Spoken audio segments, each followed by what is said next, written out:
Most welcome to Humans TV Africa. You are live watching us at Humans TV Africa. Wherever you are in the world, remember we are a virtual TV network with, of course, physical studios in Uganda, Kenya, Zambia, Zimbabwe, Sierra Leone, Ghana, Nigeria, UK, and the USA. We have studios right in those countries, and we want to open up more studios elsewhere.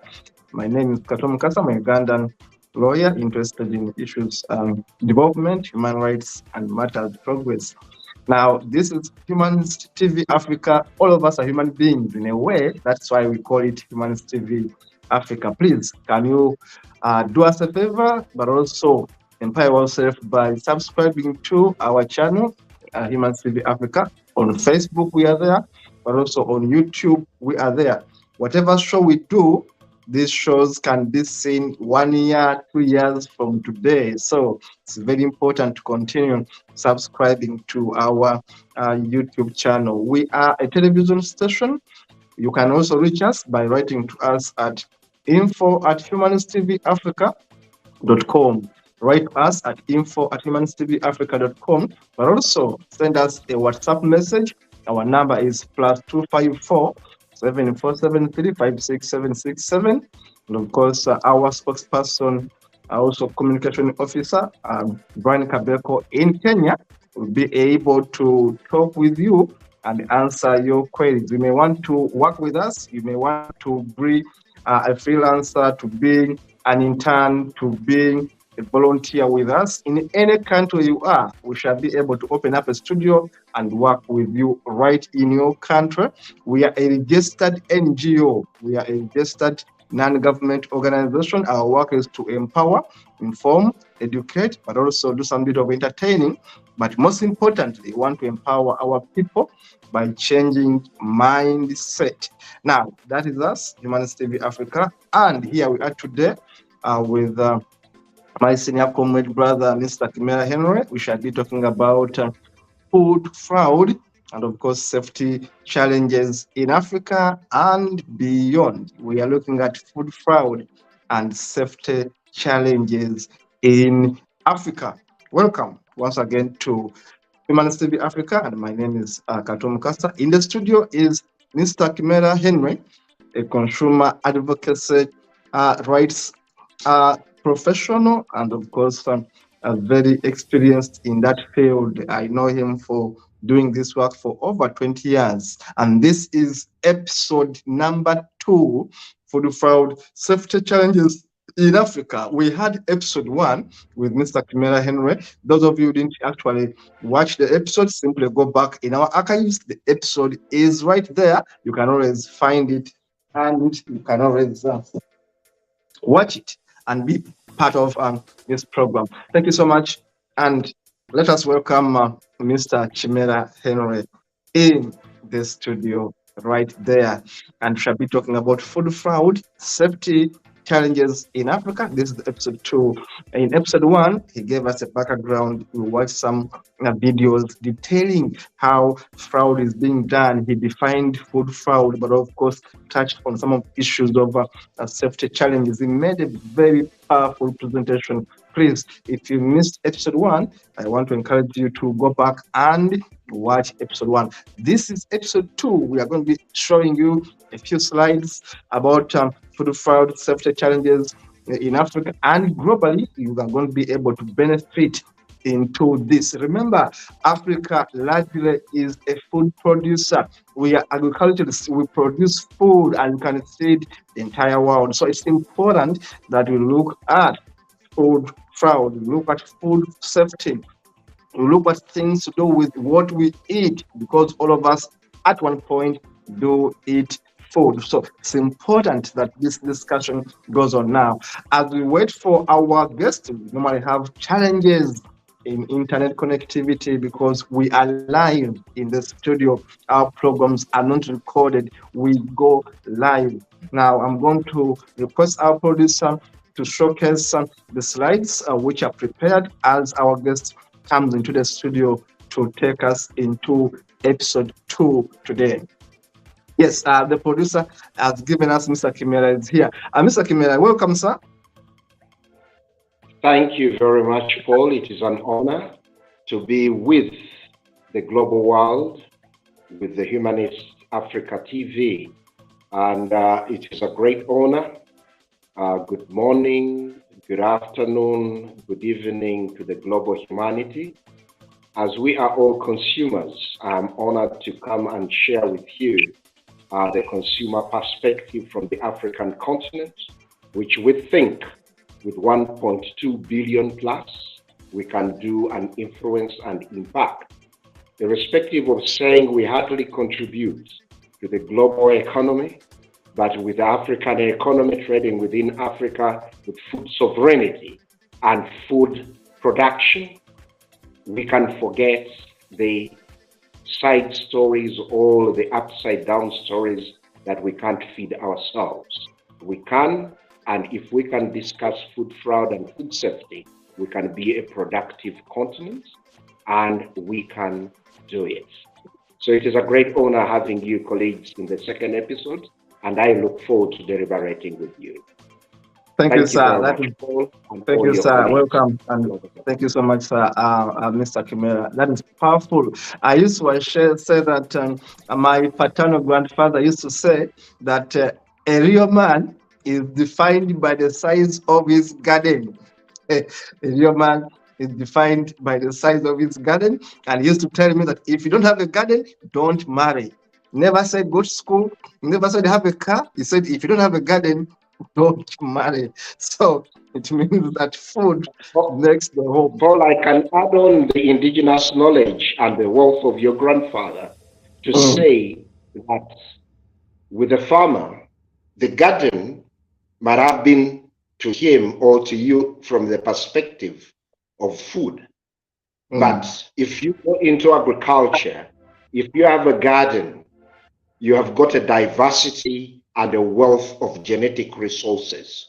The genetic resources will not only be as in crop, but they can be as ecosystem. You bring in crop, you bring in animal, you bring in human, and the general environs that we stay in. All that garden provides you the wealth to give you the springboard of resilience and living productive, to procreate and to sustain. That's great. I should tell you, Mr. Kimera, before we go to a recap, again, copying from our ancestors, my grandfather died in 2004. That was my maternal grandfather, the father of my mother. Remember our gardens in Africa. I come from Uganda, our viewers. Our gardens in Africa are also part of our medicine, because my grandmother would simply go and get umululuza and get all these herbs. We never went to hospitals. My mother's a trained nurse, but whenever I was in the village, we never bought anything from the pharmacy. Never. Even when we had a wound, like you have a cut, they would go and get sere. For you understand these things. Now, sere is a medicinal herb. You simply pick it from the garden. And they put sere and then tie it with a banana fiber, and you heal. I should tell you that to me, a garden was life.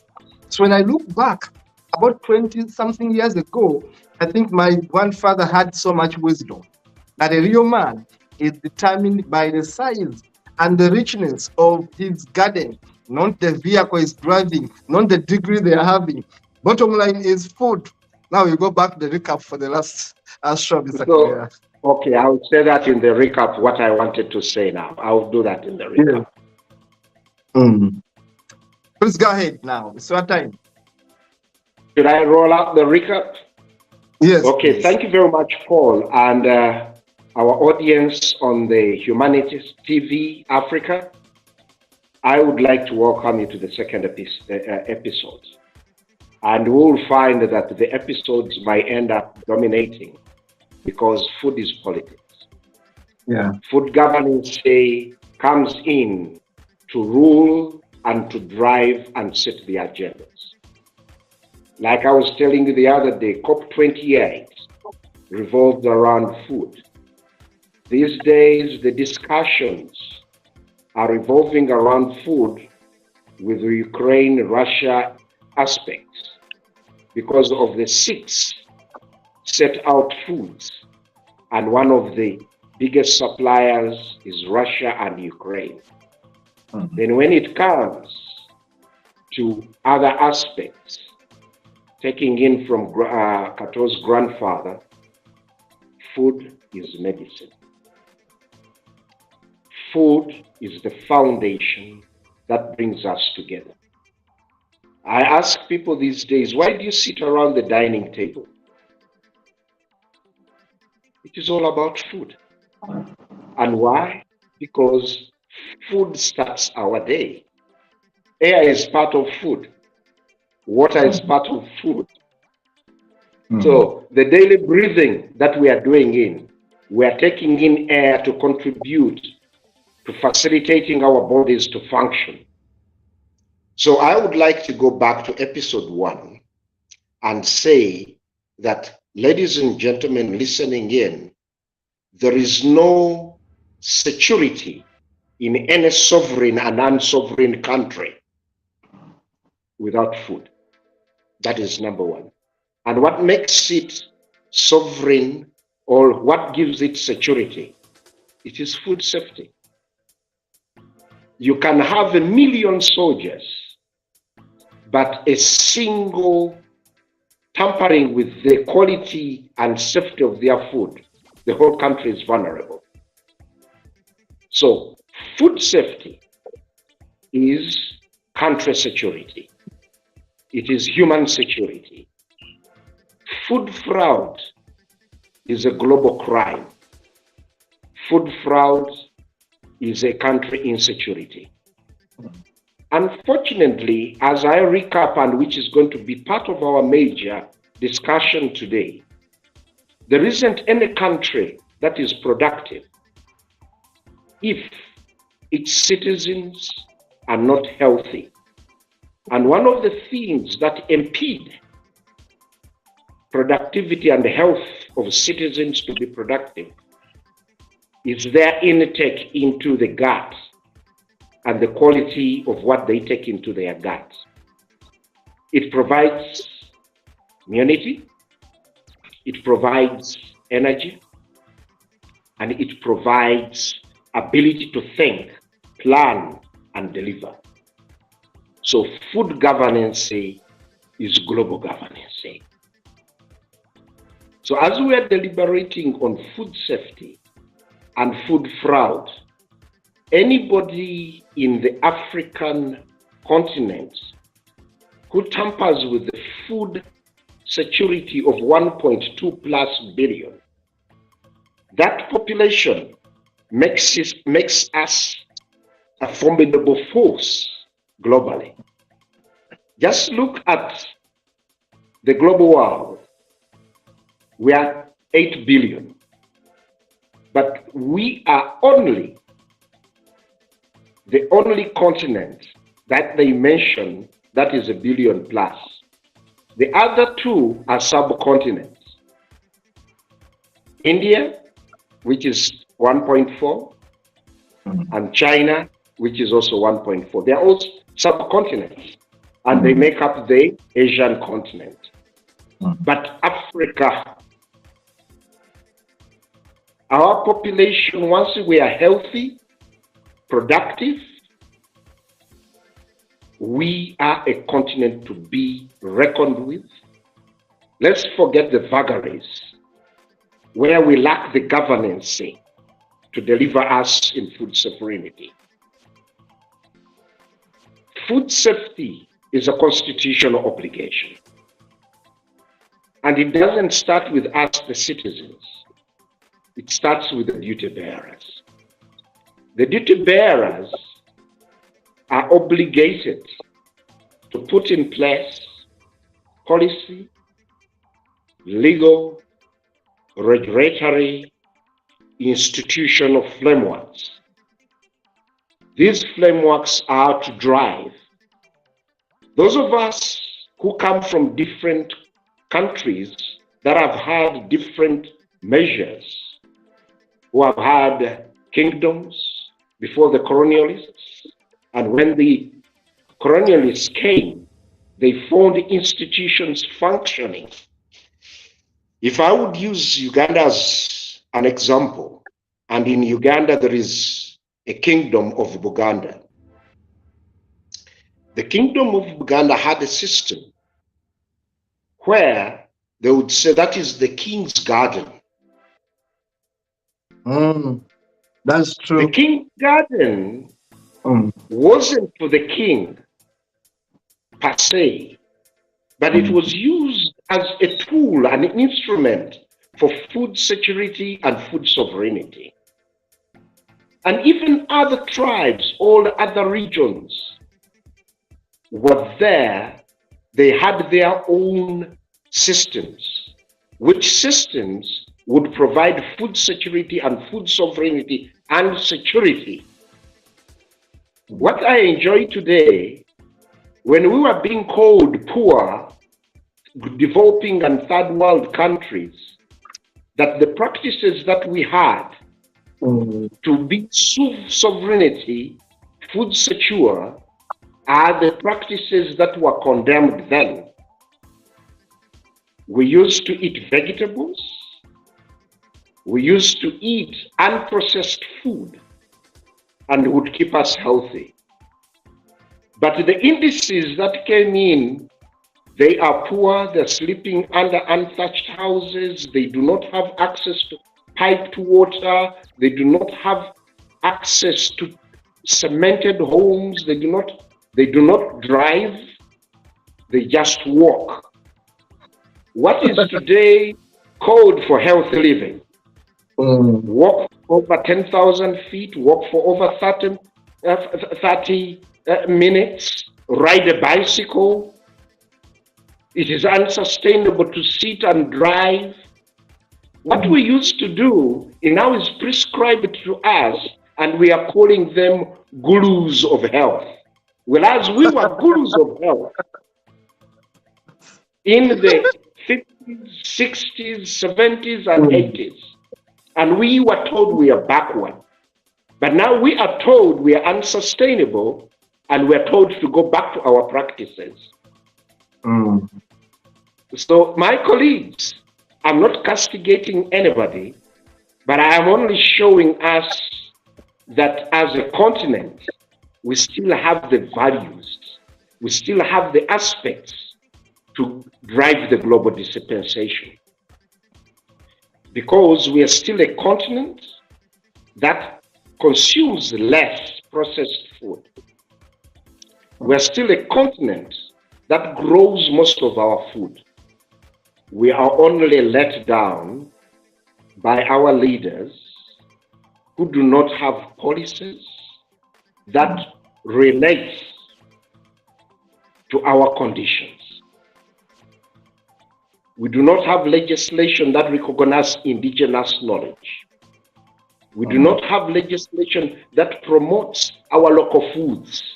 All the legislations that we are promoting are all imported. But I wouldn't say that it is bad to benchmark globally. I want you to take note of that. I participate in standards development. As a country, we need to invest in research so that we get our indigenous knowledge, the way we used to produce nutritious foods, keep them of quality, because they are rich in the nutrients that by fortification, which is processed, comes to mitigate. So these are the aspects in episode 2. I want us, as the biggest socioeconomic group, we need to wake up, because we are 1.2 plus billion consumers on the African continent. We need to start demanding, so that we have a market that is demand driven rather than supplier driven. To say that I know that recently we're having a discussion and we were asking ourselves, who set the menu of food in our schools to be maize flour and beans? Which is less nutritious, but we have got millet, we have got sorghum, which is more nutritious and at times might be cheaper than maize flour. So these are the discussions as the African continent we will need to discuss as we discuss food safety and food fraud. Maybe setting the agenda and the menu for schools, which is supplier driven, to be maize and beans, it could be food fraud. Let me stop you there, Mr. Kimera. Now, it's very interesting. You have said something which I thought about, but I never had the courage to dig deeper. But before that, let me give you an example of my grandfather. I always talk about him in my books. I had 2 grandfathers in my life who were my teachers. In fact, my grandfathers were better teachers than my father. My father was more philosophical, but my grandfathers were better teachers than my father. Now, they are more practical. They're always there for me when I wanted them. Now, my paternal grandfather is different, but also he had his own style. But my maternal grandfather was more rigid, more conservative, and more hardcore. Now, if the guy told me that a real man is not defined by the vehicle he's driving, by the big house he has, but the garden he has, because he was comparing himself with my paternal grandfather, who was richer and showy, had big car, very big house on the village, very big lands and all that. And for him, he had also his money, had wealth, but never showed it off. He was riding a bicycle. He used to have a vehicle. He was riding a bicycle until when he died, 80 plus. So you could say it's not about the vehicle. It's about my garden. It's about the life I get. And you could tell me, look, when I ride my bicycle, I'm more normal, I'm more healthy than every other person who is always sitting driving. They are lazy. Now, and you could take us to the garden at about 5 in the morning. So 5 in the morning, this guy takes us to dig. Like I normally say, as if we are slaves, but we are his grandchildren. He was teaching us the value of the garden. That's why I told you before we went live that I have a garden, that I'm a proud farmer. Though I'm a small scale farmer, I'm proud that sometimes I get food from my own garden to feed my family. That I cannot be buying food in Uganda on a daily. No. Some of the food comes from my garden because I have my land, I have my garden. So looking at that makes me have that my grandfather, maternal, specifically from the father of my mother, was foresighted to see things people didn't see then. That having a big vehicle is not something very impressive. Having a big house is not something very impressive. Do you have food? Do you have food? Can you feed your family? To him, that was the most important thing. Next, you talked about food we eat at school.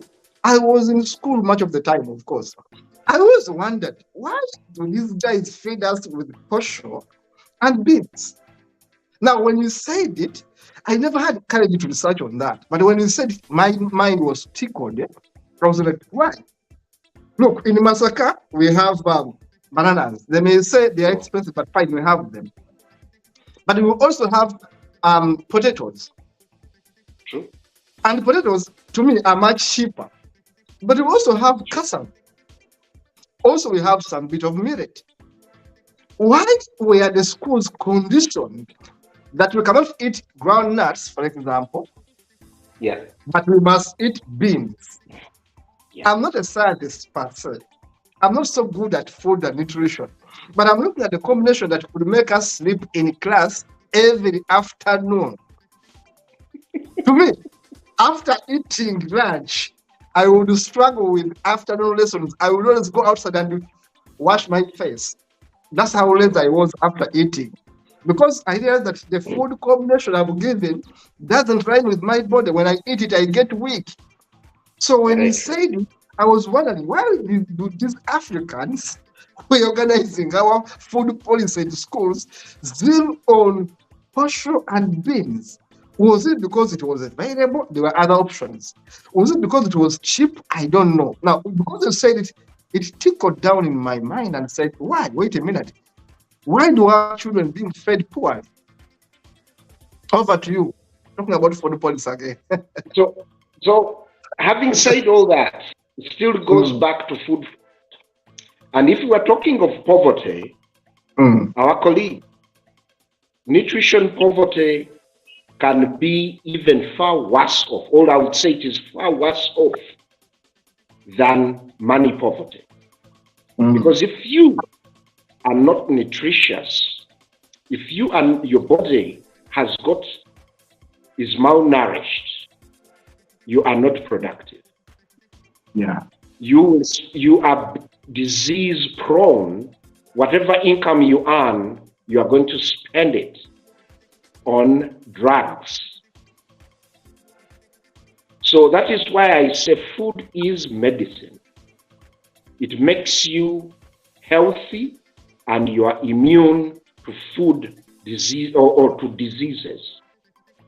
So when we are looking at poverty, we shouldn't look at it economically or money-wise. Like your grandfather was saying, poverty being driving a big car, you're not regarded poor. We can be with all of these SOVs when we are moral poverty, we are nutritional poverty. Those who have got data for areas where there is a lot of financial wealth, but the population is malnourished. You can see them with big bellies like mine, but when you go nutritiously, I am malnourished because I don't get the nutrients that I require to be a healthy, productive consumer. That is why I wish to see that we nurture a quality culture, that whoever legislates for us, whoever is in executive, thinks about the quality culture. Policies are thinking about the quality of humanity, quality of life. Legislature is thinking about the quality of life. Regulatory institutions and businesses are thinking about the quality of life. I would say that I am privileged with my organizations and all the organizations I'm linked to. We contribute to policy, we contribute to regulation. Like I told you last time, I have an opportunity to work in the different technical committees at the National Bureau of Standards. I have an opportunity to work with partners in Mbale where we are improving markets and looking at food safety. I have an opportunity to be working with the Food Safety Coalition Uganda. Some of the slides that we are going to share come from, and all this is informing food safety. It is informing to avert food fraud. All this, then I go to the continental level to join the Africa Standards Organization to talk about food safety there and aspects to do with consumers to be aware, to speak out on things that affect our health. Majority of our income as consumers, 60% of it is spent on food. Yeah. Then, unfortunately, another 10 to 20% is spent in pharmacies. So that's why I'm telling you, colleagues, it is very key to discuss food fraud and food safety, because that's where most of our income goes. Whenever you earn, Paul, whenever you earn on a daily basis, what do you think about when you wake up? What is in the fridge? What am I going to buy in the supermarket? Those are all needs and wants, but are all related to what we are putting in our gut to keep healthy. To date, the majority of consumers are youth. And at times I joke and say, I use an analogy that they are like a milling plant. A milling plant consumes and mills very fast. And that is what the youth that we have today are more in consumption, less in production. They might be productive in the service sector, but most of them have left the labor sector or the service provision in agriculture sector. They have come to the urbanization a trend that is going on. And to me, the urbanization trend that we are experiencing today, even in the rural area setup, there is urbanization because the trading centers are mushrooming. And what do they eat? You'll find 90% or let's say 50-50. Majority is junk food. They drink carbonated drinks. They consume Rolex, chapati, beans. When they don't afford beans, they just put soup for us. Just imagine to have a flavor of the beans. They put soup. And where do they put that? Most of them, you walk in the city, in all of these urbanized areas, is put in polythene. Polythene is not, some of the polythene isn't food grade. Contaminants are migrating into the less nutritious food and making it more unsafe. All of us, let's go to our trading centers, wherever we are on the African continent, and we see even our kinsfolks that are in the deep rural areas, when they buy food, the packaging material, which is part of food fraud, is not food grade quality. We put in our food, which at times migrates directly into the food stuff. You see, when we are looking at the food environment, when we are looking at standards, we have got standards of packaging material that gets in contact with food. It should be of good quality. But we'll find that we are taking on the new cultures, the new approaches with the swag to be seen walking with a cup of coffee. But some of these cups are not of good quality through fraud and lack of regulation that facilitates business to make sure that business is better and consumers get better to live a quality life, to earn and spend to grow our economies.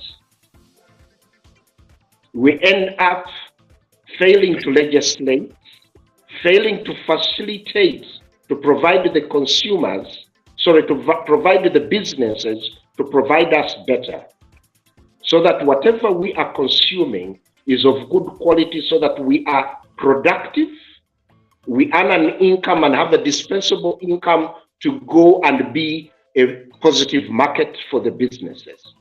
But we end up in sick care. Yes. So we end up giving whatever hard-earned money to pharmaceuticals. The best pharmacy we have in Africa is farmers It is food farmers, but of quality, not food fraud. Not food fraud. So, Yes. Paul, Kato, that is how I wanted today to just juggle us, tweak us, catalyze us to look at policy, to look at legislation, to look at regulation, and see to it that the businesses and the actual framework, as the majority of the socioeconomic dispensation, we are in position to speak out and say, this is the kind of food we wish. Yes. Thank you so much. If you give me another opportunity, I'll be talking about food courts Yes. in the global Yeah. world, the food Yes. street vended foods. As we are trying to fight it in Africa because we think it is wrong, which I say it is right, because they provide accessible food that is available and affordable. We need to just facilitate them to do better business and keep us healthy. Yes, thank you, sir. I want to come in right there and, of course, say in advance that we shall be having Mr. Kimera over and over. This is episode 2. The reason why we mentioned episode 1, 2, because we're going to have up to episode whatever it will take. Why? Because all of us wake up every day to eat. Don't talk about work. We first eat. Even during work, basically we eat. We take water, we take Like a soda. I'm drinking. Because food is the engine. That's why we are saying we're going to have Mr. Kimera here for a long time or in some episodes. Food is a big thing, of course. We shall be talking about even chemicals and all this, the GMOs. It's a long conversation. The land is part of food. The waters, there are so many things. Climate is part of food. I mean, it's a very big conversation we shall be having right here now. But today, we're talking about food, especially we're talking about institutions, we're talking about the legal framework, we're talking about the policy framework. Now, Mr. Kimera, as an expert, is going to be giving us highlights on some of these things. Looking at the legal framework, looking at the policy framework, the institutions, let us drill down on Uganda, for example, our country. Uganda, basically, we say that it's an agriculture-oriented country where, if I'm very good with my stats, at least 80% of people in Uganda derive their livelihood through agriculture. I've told you I'm a lawyer by profession, but I rely on my garden, not on my law farm, to feed my family today. On my garden. And I'm blessed to have more than one garden, but at least I'm happy. I'm a farmer, a small farmer. Even when I'm an internet farmer, I call my workers and say, please, let us now look at the cassava, just look at the maize, let us look at the bananas on the internet, because I'm not in Uganda. So even then, I say agriculture sustains my little family. Now, having said that, how many of us in Uganda know that we even have a policy on agriculture?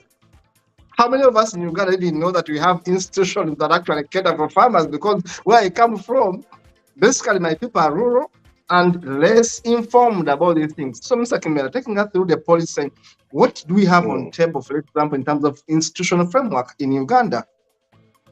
Okay, thank you very much. I would say that we have a national agriculture policy in Uganda that is in agriculture. And there are a number of many other policies. We have got the National Agriculture Extension Policy, where this would go down to provide for guide farmers in production. Then we have the National Organic Policy in Uganda. We have got different policies, as in seed, related to seed, related to agrochemicals, I would say policies and regulations. Then we have other aspects, policies that relate to, I'll bring in others that relate to, let's say, the grain policy or the grain trade policy, which talks about quality and addresses a number of things to do with fraud. We have got the coffee, we have got different policies that will go on addressing the different aspects with regards to the food value chain. The other policies that now I would like to fixate with food fraud and safety. Standards are also policies. We have more than 1,000 food and agriculture related standards. Like I said last time, I sit on some of the technical committees in the National Bureau of Standards, which technical committees bring different stakeholders to generate or to develop standards, either adopt international standards and localize them, or even adapt from Codex Alimentarius Commission, which is a WHO FAO established commission, which provides food safety standards. There are some in testing and so forth, which we adopt or adapt from the International Standards Organization that fit our local dispensation. Then there are East African standards, which we use as a region. Then, like I informed you last time, we play a role. I'm part of the Africa Standards Organization, where I chair the committee, the Consumer Committee. But at that level, there are other technical committees that are generating standards so that Africa has one standard that can be used as a continent. And with the African Continental Free Trade Area, those standards will be used so that goods travel to different countries. And this is where we need to seriously discuss food fraud and food safety, so that as goods travel from Dakar to Dar es Salaam, from Cairo to Cape Town, from Kampala I'm looking for another capital which is starting with K, and Kinshasa. Then from Tripoli, to to Harare and so forth, so that the goods that are traveling these standards are facilitating made in Africa, processed in Africa, produced and traded in Africa, so that if a good is or a food is tested in Uganda, it can go to all the other 53 plus African member states without any encumbrances. So that requires us to generate a quality culture as a continent to think. Most of the times we fail to invest, and that is where I am now laying, where I say governance plays a role. And governance should be in food governance. If we are to remain sovereign as an African continent, we need to invest in our food systems. Not donor investment, but African investment got from the taxes of the African taxpayers, got from the coffers, that is not hinged on donors. We invest in research, because at times when we go to develop standards and they ask, where's your African data to say that this is not good for Africa, this is an African good, we have got data to say the parameters you are setting for us as Africans with African rice or cassava, these will impede cassava, all African fish, African vegetables, African goods thriving on the African market and the global market. So we need to invest in data collection, research, innovations as the African continent. Number two, we need to invest in sensitizing the 1.2 billion to believe in African foods as indigenous, of highly nutritious, and they are palatable to our physiology. They are palatable Yes, please. Let me check you there a bit. Because Dennis, our producer normally makes quotations out of our guests' words, and we pin these quotations all over our TV station, wherever they are. You made a quotation which I wanted Dennis to capture. You said that if Africa is to be food secure, we must invest in systems, in institutions, and of course in research and innovation. I quoted that. I wanted Dennis to pick it. Of course, Dennis is a lot more than me. Sometimes he picks things I haven't even heard, but I thought that's important. But also, something which is intriguing me as an African, born in Africa, raised in Africa, uh, that you say that we must sensitize our people to start respecting their indigenous foods.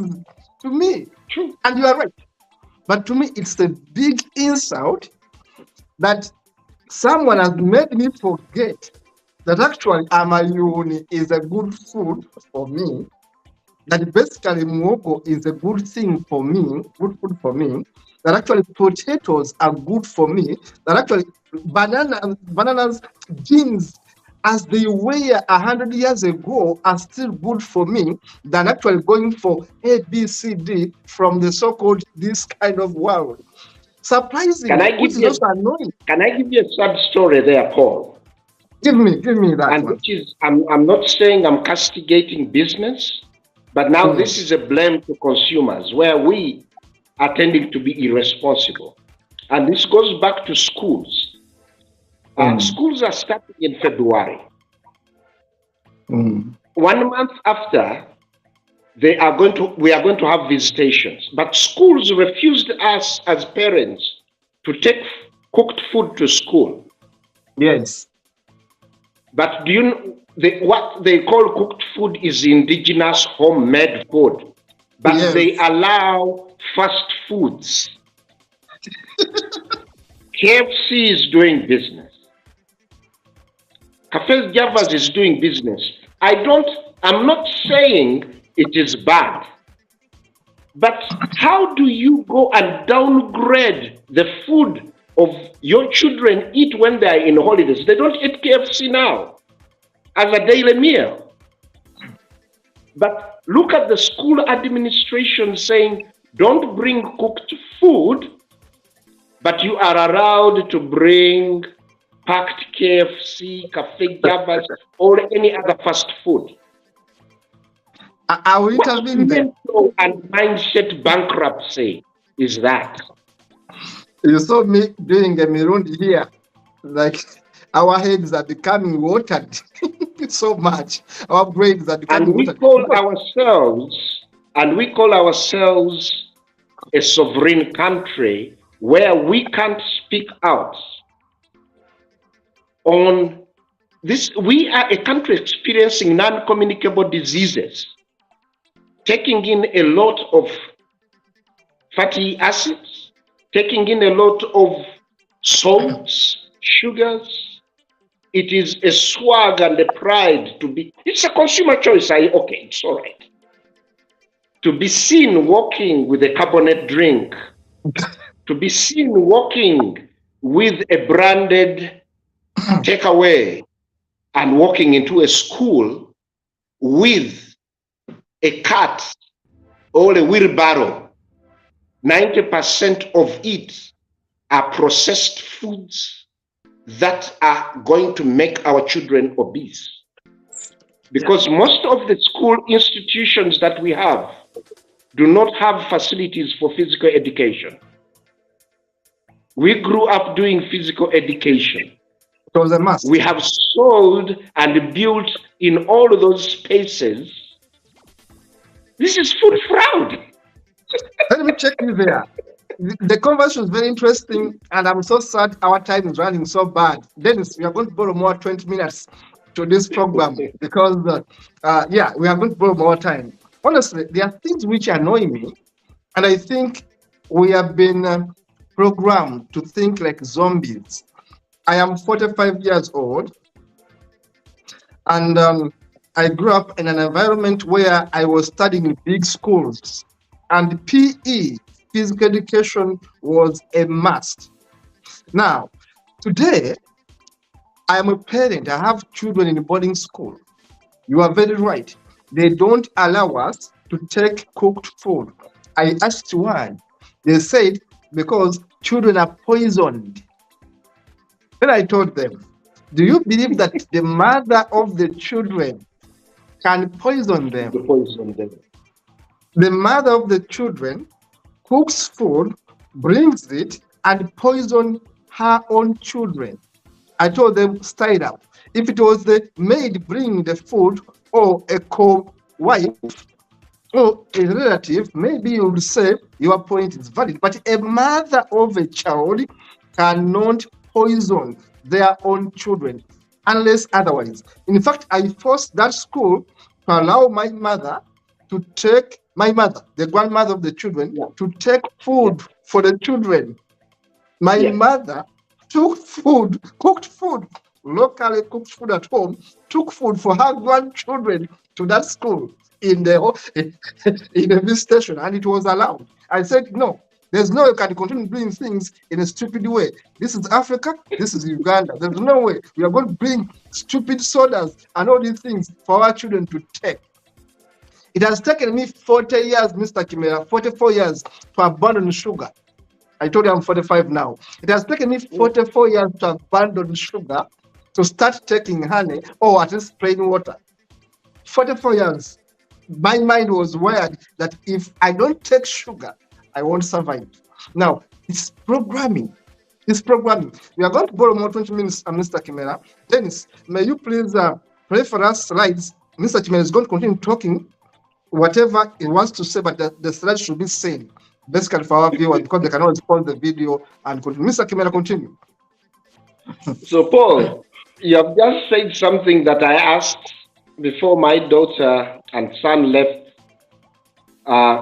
the secondary school. So,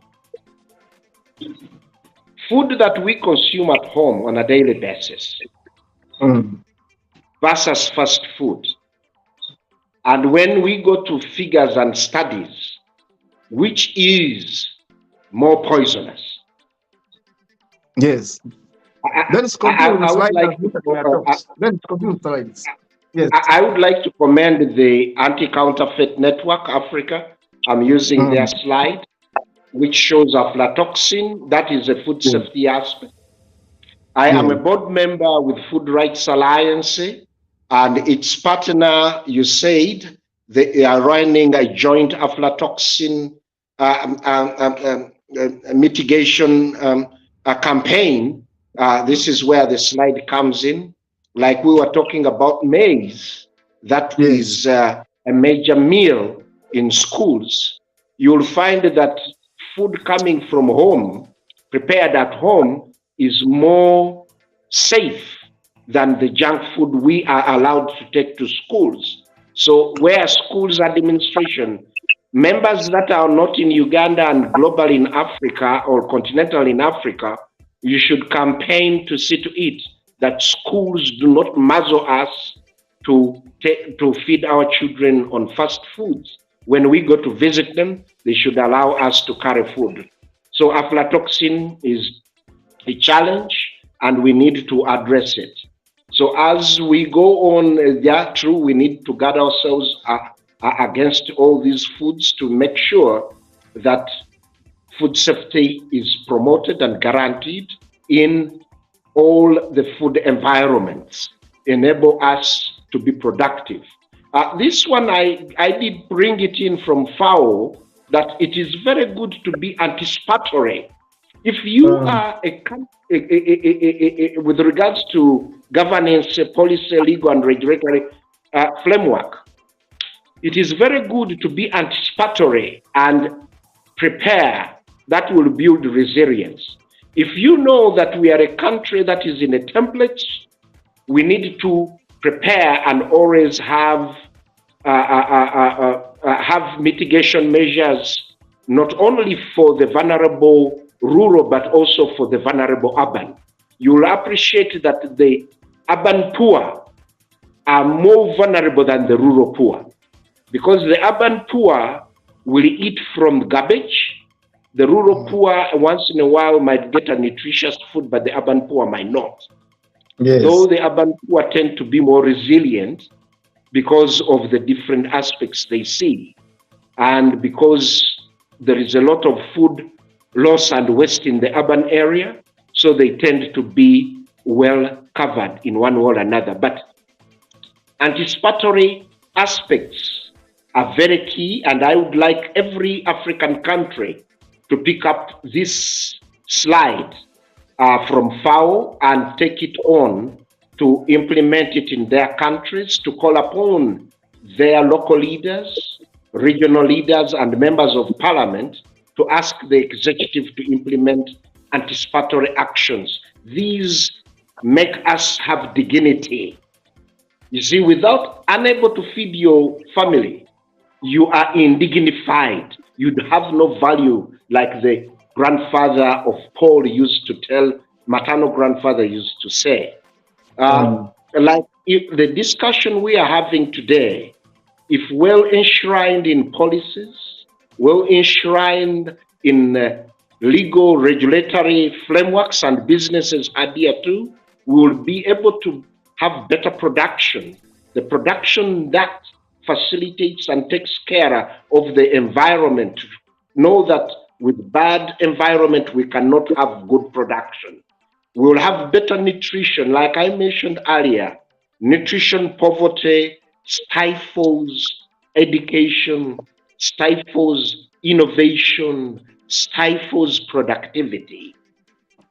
Colleagues, a better environment facilitates productivity, facilitates growth, facilitates resilience. If you are operating in an environment that has got contaminated air, you will end up spending money on respiratory treatment.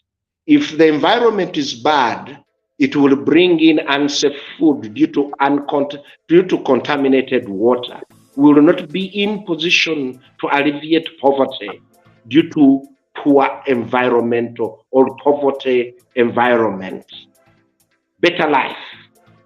This is the foundation. This is the key. Without anti-fraud in food, without frameworks to have food safety, we can never have a better life. And this is not only for the consumers who are resource poor and who are not listened to. If I get food that is contaminated and I get cholera, most of the house helpers live in very poor environment. Once they get cholera and they come to your house, however rich you are, they will contaminate your household. So let's not be selfish. Let's make sure whoever gets good quality food. These I'm picking up from FUSCU, the Food Safety Coalition of Uganda, or Food Safety Coalition Uganda, where we are looking at the value chain, sensitizing consumers that the quality of meat and eventually beef starts at the farm. The grass, the water, the treatment, the vaccines. If we treat the cow or the cattle, and it says there should be a withholding period of 2 weeks, and you inject it today, tomorrow you take it to the market, there would be pesticides residues in the meat. And this will affect us, the consumers, in that we will get antibiotics resistance. That the slaughterhouses, if the hygiene, the environment is not clean, may you go back to the abattoir side, the beef slide. I want to pass, okay, this one too comes in. The withdrawal period I was talking about. Let's move to next. So if the abattoir where they slaughter the cow from isn't clean, some of these pathogens may pass on to the human, and they might go in also through the meat value chain. Some of us, the way we prepare food, we might have it half done or fully well done, But if the environment isn't good, the resistance I was talking about comes in. So we end up being affected in aspects of food safety as consumers. And if all of these acaricides are not of good quality due to food fraud, then we get, or due to fraud, then we get affected. Hygiene right from farm to the abattoir to the butchers is very key. Some of these diseases have been talking about cholera. A butcher person, if there are not toilet facilities, goes to the bush and comes back under the cayenne tree to sell you meat, then it ends up affecting you. So this is very key. Some of us in our countries, we have got chemical abuse. And it is a campaign that we are running at FUSCO, the Food Safety Coalition and Consent Consumer Center, to make sure, and other members, to make sure that there isn't chemical abuse. We'll appreciate whether synthetic or organic chemicals, once not used correctly, they end up endangering our public health. So it is very key to make sure that at whatever stage we are doing aspects of food safety, we make sure that we use the chemicals, whether agriculture or public health chemicals, in the right manner, in that we are healthy as consumers. And all of these, colleagues, is provided by policy, legal, regulatory frameworks. If institutions are not invested in to do surveillance, if institutions are not invested in to do investigations, to do food control management, to do food inspection, when they see something going wrong, to do recalls and tracking systems, to do food monitoring and testing, a country can never be food sovereign. Aspects of, you see, when we look at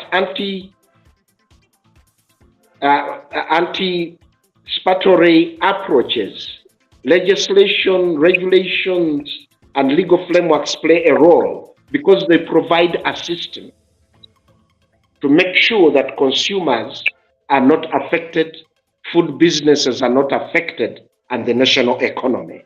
So as we are looking at all of this, it is funding is very key.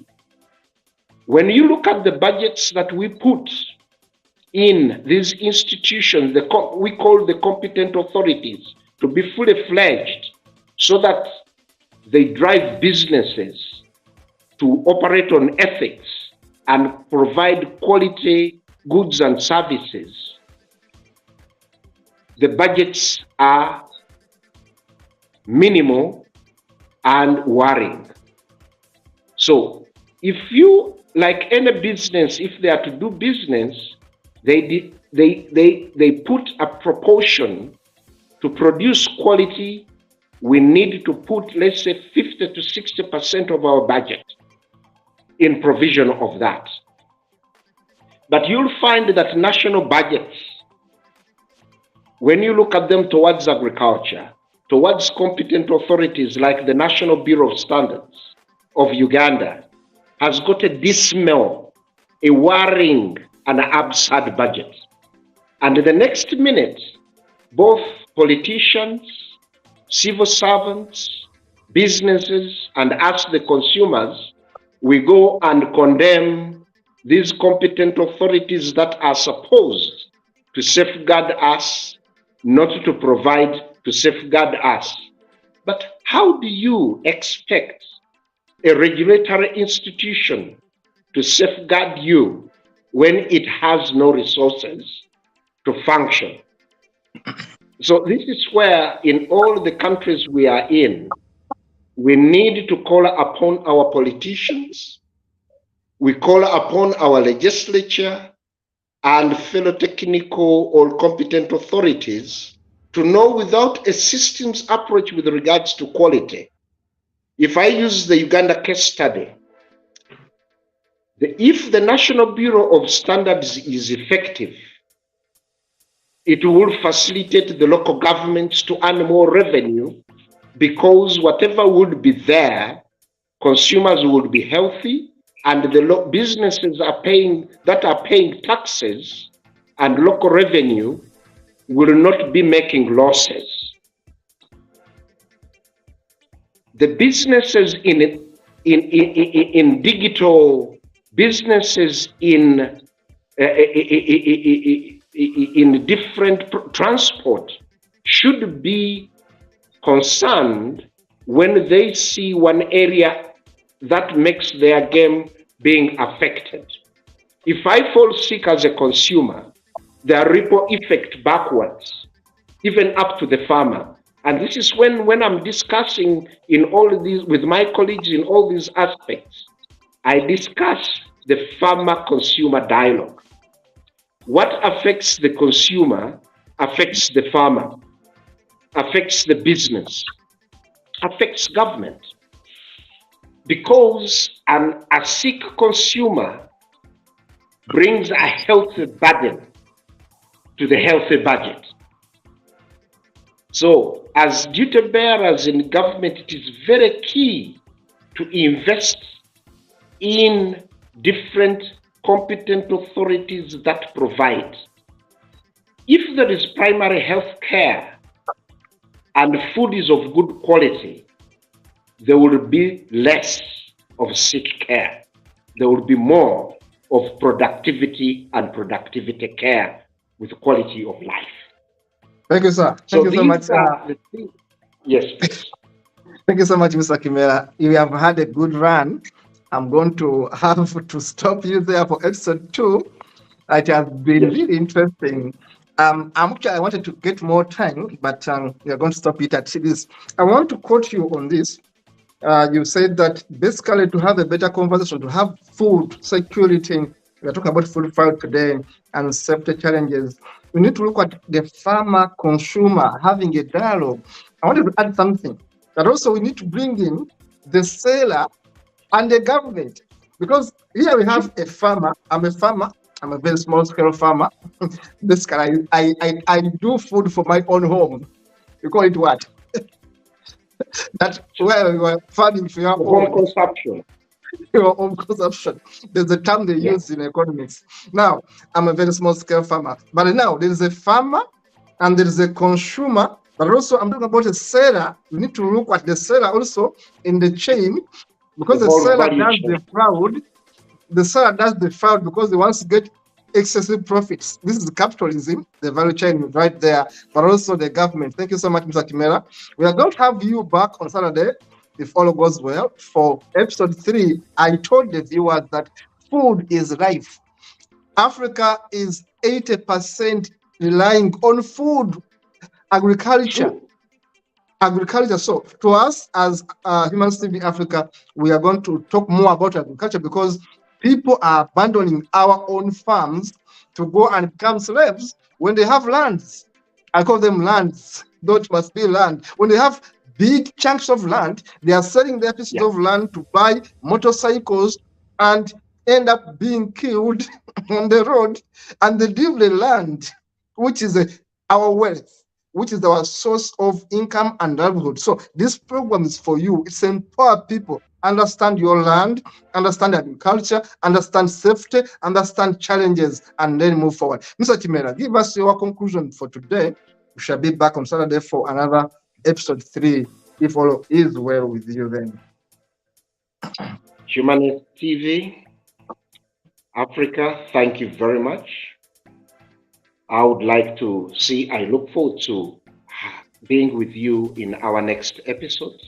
I would like to say to you all consumers, whether you are a farmer, you're a business person, you are a politician, you are a consumer, because you do not produce whatever you use in your life. its quality is very key. So we need to nurture a quality culture by awakening our conscience with regards to the quality of goods and services we receive.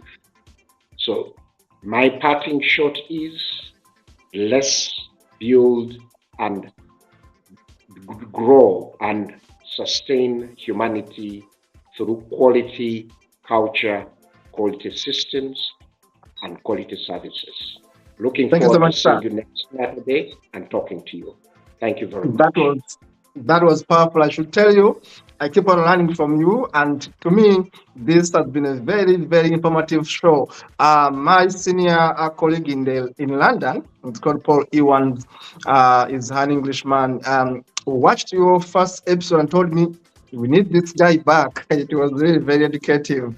And people are watching, I should tell you, and appreciating whoever watches this. If you follow our views, people are watching your show, they are more interested in this. There is Andrew Senior, says very informative. You see, people are watching, especially the people I know give me feedback directly, like Mr. Paul Ewan told me, bring this guy back. It was really very informative.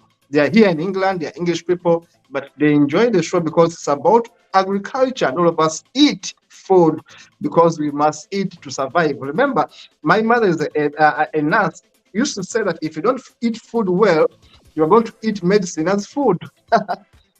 You're going to eat medicine as food. I want to thank you so much, Mr. Kimera. I was looking for that economics word. It's called subsistence farming. I'm a subsistence farmer because I don't produce for the market. I produce for my few children to eat. Thank you so much, Mr. Kimera. We are going to have you back, if all is well, of course, next Saturday. Thanks so much for your time. Dennis Bongo in the studio. Thank you so much. Please subscribe to our YouTube channel, and you can always get this information right here. It will be here for a year plus. Please subscribe. Write to us at info@Humanist TV Africa, but also WhatsApp. It is +254 7473 56767. Brian Kabek in Kenya is going to be able to reply to you. See you in the next one. Stop week. Ciao. Yeah, thank you so much.